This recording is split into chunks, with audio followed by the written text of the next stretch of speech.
parle de cycle de l'abondance, en fait, c'est une prophétie où Dieu dit, il est temps que tu entres dans un cycle d'abondance. Donc en fait, si Dieu a parlé, quelqu'un doit saisir la parole et accepter de courir avec elle. Alléluia. Si Dieu a parlé, quelqu'un doit se mettre dans les CNTP, les conditions normales de pression et de température pour vivre ce que Dieu dit. Je ne sais pas si quelqu'un comprend de quoi je suis en train de parler. Si Dieu a parlé, quelqu'un doit faire de la parole de Dieu sa parole et dire cette parole me concerne et je veux l'expérimenter. Alléluia. Quand Dieu te regarde dans cette saison, Dieu te voit dans l'abondance. Est-ce que toi-même, tu te vois dans l'abondance? Quand Dieu te regarde dans cette saison, Dieu te voit prospère. Est-ce que toi-même, tu te vois prospère? Dieu n'est pas un menteur. Okay. Si Dieu le dit, c'est que c'est vrai en ce qui te concerne. Mais je crois qu'il y a un certain cheminement à suivre.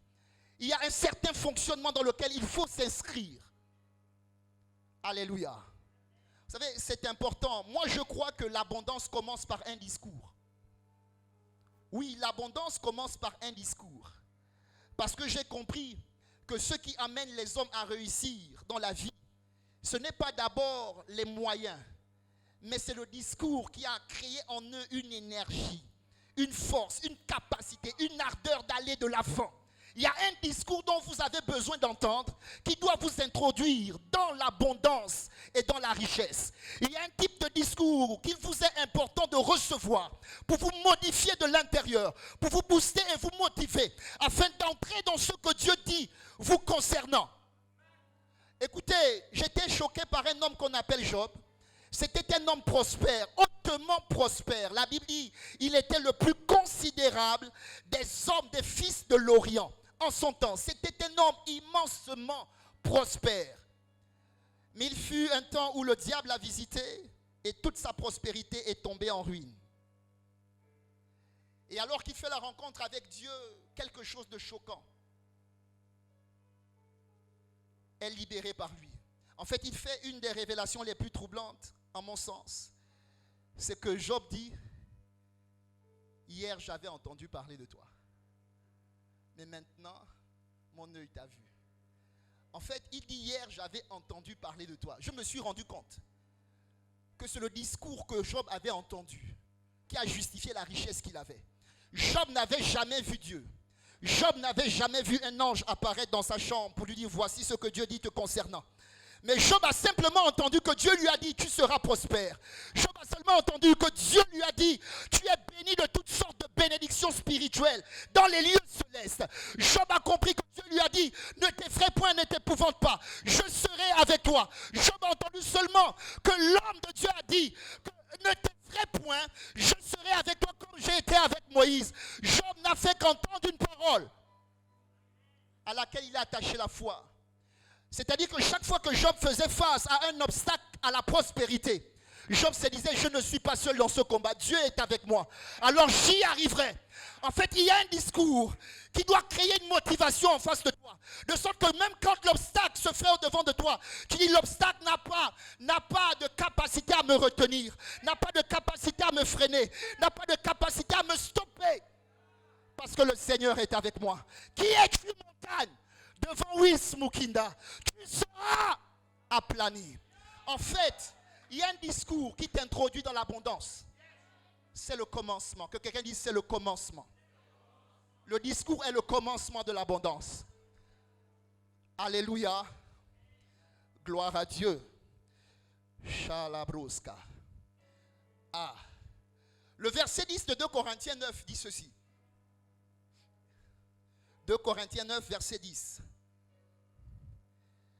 La Bible dit ceci, celui qui fournit de la semence au semeur et du pain pour sa nourriture, vous fournira et vous multipliera la semence et il augmentera le fruit de votre justice.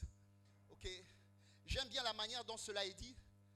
La Bible dit Dieu. Dieu, tu as entendu ma prière. Seigneur, merci. Oh Dieu. En fait, Il dit, celui qui donne la semence au semeur. J'aime comment c'est dit. Et le pain pour sa nourriture. Je veux dire à quelqu'un d'entrée de jeu, qu'en toi, il y a un semeur et un consommateur. Alléluia. En toi, il y a un semeur et un consommateur. C'est important que tu acceptes de laisser s'exprimer le semeur qui est en toi. Je veux que tu fasses passer la rumeur à ton voisin de gauche et de droite. Dis-lui, ne tue pas le semeur qui est en toi. Je ne t'ai pas entendu. Dis-lui, ne tue pas le semeur qui est en toi. En fait, c'est le semeur qui va t'introduire dans l'abondance. Écoute-moi.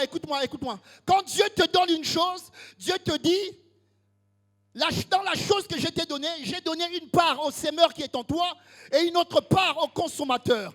Dans ce que Dieu donne, il y a la semence et il y a le pain. C'est important, bien-aimé. Tu ne peux pas continuer à vivre n'importe comment quand tu es sérieux avec le fait de vivre l'abondance. Quand Dieu te donne quelque chose, à l'intérieur de ce que Dieu te donne, il y a ce qu'on appelle la semence et le pain. Tu ne peux pas confondre tout comme étant le pain. Ne tue pas le semeur qui est en toi. Alléluia. J'ai dit ne tue pas le semeur qui est en toi.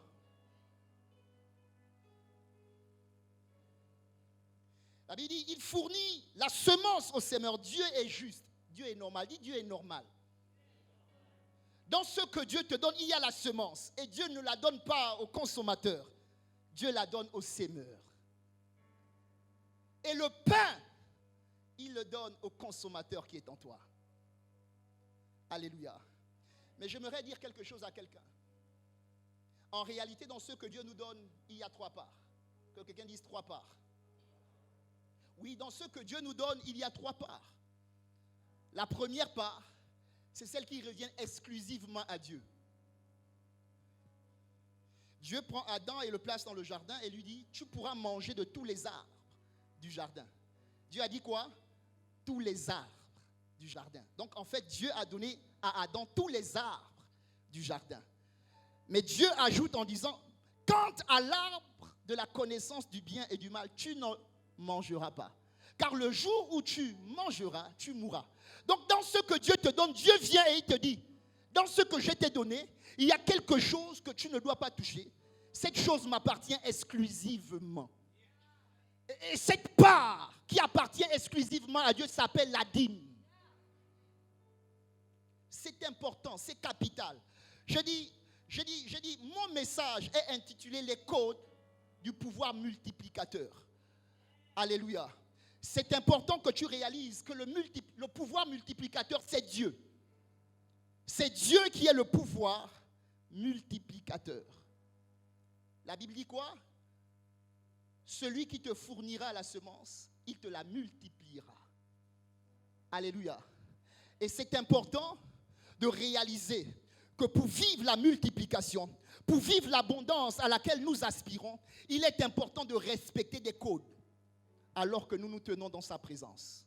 Alors que nous nous tenons dans la présence de celui qui est le pouvoir multiplicateur. Alléluia. Alors, la seconde part que Dieu nous donne, la seconde part dans ce que Dieu nous donne s'appelle la semence. Alléluia. La semence, c'est à l'intérieur qu'on trouve l'offrande. Alléluia. La semence, c'est à l'intérieur qu'on trouve notre capacité à exercer la libéralité auprès de la veuve et de l'orphelin. C'est la semence. La semence, c'est à l'intérieur qu'on trouve notre capacité à venir en aide aux nécessiteux. C'est dans la semence. Alléluia. Et cette semence, en réalité, quand on est sérieux, elle doit constituer au minimum 20% de ce que Dieu nous donne. 20% de ce que Dieu nous donne. C'est être aveugle de penser que donner à Dieu, c'est dépenser. Donner à Dieu, ça n'a rien d'une dépense, c'est un investissement. Donner à la veuve et à l'orphelin, ça n'a rien d'une dépense, c'est un investissement. La Bible dit, celui qui donne aux pauvres prête à Dieu. Alléluia. C'est grave quand tu donnes à Dieu parce qu'il va multiplier fois 100, fois 1000. Alléluia. Donc en fait, donner à Dieu, ce n'est pas une dépense, c'est un investissement. C'est dans la deuxième partie, la semence. Alléluia. Et c'est dans la même semence. Non, je vais continuer. Ça, c'est la deuxième partie. La troisième partie, dans ce que Dieu nous donne, s'appelle le pain. La nourriture pour celui qui mange. En fait, dans ce que Dieu te donne, il y a une part qu'on appelle le pain. C'est ce qui t'est permis de manger. C'est ce qui t'est permis de satisfaire à tes besoins, à ton épanouissement. C'est le pain. Mais je me suis rendu compte qu'il y a une catégorie de personnes qui sont très sérieuses avec le fait d'expérimenter l'abondance. Et cette catégorie de personnes sont celles qui acceptent de prendre leur pain et de le jeter à la surface des eaux. En fait, il y a une catégorie de personnes qui acceptent de se priver, de s'abstenir du pain pour le mettre sur la surface des eaux. Alléluia. Il y a une catégorie de personnes qui se dit, il y a un temps pour toute chose. Si aujourd'hui j'ai le temps de me priver, demain peut-être je n'aurai pas le temps de me priver. Si aujourd'hui je peux me priver du pain pour investir, parce qu'en réalité le fait de jeter son pain à la surface des eaux, c'est accepter d'investir. C'est l'expression de l'investissement. Nous devons accepter d'être des investisseurs. Nous ne pouvons pas simplement nous aligner dans le rang des consommateurs, c'est-à-dire faire croître le consommateur qui est en nous et faire taire le sémeur qui est en nous. Nous devons porter le vêtement de l'investisseur. Nous devons refuser d'être un éternel consommateur, mais nous devons produire. Nous devons créer des systèmes de production. Tu ne peux pas te contenter de ton salaire et espérer être prospère, espérer être abondant. Je dis, c'est important. Dieu lui-même est d'accord avec le fait que tu sois un investisseur. C'est pourquoi il te dit, même dans le pain que je te donne, tu as le choix de le prendre et de l'investir. Alléluia. Nous devons être de cette catégorie de personnes qui comprend qu'il y a des saisons dans la vie dans lesquelles on doit se retrouver comme dans le désert, où nous prendrons notre pain et nous le sèmerons, afin de nous trouver subitement introduits dans un jardin verdoyant, où l'abondance est notre partage. Je suis venu dire à quelqu'un, tu ne peux pas vouloir espérer l'abondance, vive bien demain et vive bien aujourd'hui. Si tu veux vivre demain, c'est aujourd'hui que ça se prépare. Tu dois accepter de te priver aujourd'hui pour être dans l'abondance demain. Tout y a un prix. Je dis souvent à mon épouse, la vie n'est pas comme un long fleuve tranquille où tu prends un bidon, tu te couches dessus et les vagues t'emportent. Ce n'est pas simplement ça la vie. Alléluia. Nous devons être des personnes de conviction, d'engagement. Nous devons être des personnes ayant une vision claire de là où on va. Parce que notre Dieu, en nous concevant, ne nous a pas fait mendiant. Dieu, quand il te regarde, il ne te conçoit pas mendiant. Il te conçoit comme un producteur de richesse, comme une source abondante de solutions. Alléluia, pour ta communauté, pour ceux de ton environnement. C'est comme ça que Dieu te regarde. Donc si c'est ça que Dieu dit que tu es, tu dois t'asseoir un peu. Alléluia. Oh Dieu. Donc je suis en train de parler des codes. Des codes du pouvoir multiplicateur. Le premier code, nous avons parlé de la dîme. Le second code, nous avons parlé de la semence. De la semence. Je n'aurai pas le temps d'entrer dans le troisième code. Mais je vous le dis quand même, ce sont les prémices. Écoutez, je me suis rendu compte, où j'aimerais faire une suggestion. Une suggestion. Jean 10 dit ceci. Le voleur ne vient que pour détruire, égorger et voler et dérober. Alléluia. Mais Jésus, il est venu afin que nous ayons la vie et que nous soyons dans l'abondance. Je vais dire quelque chose qui va certainement vous choquer, mais j'aimerais vous suggérer quelque chose. Est-il possible que celui qui vient pour l'abondance, c'est le même qui vient pour détruire et dévorer? C'est une question que je pose. Est-il possible que celui qui vient pour l'abondance, c'est le même qui vient pour détruire, dévorer et disperser? Ok.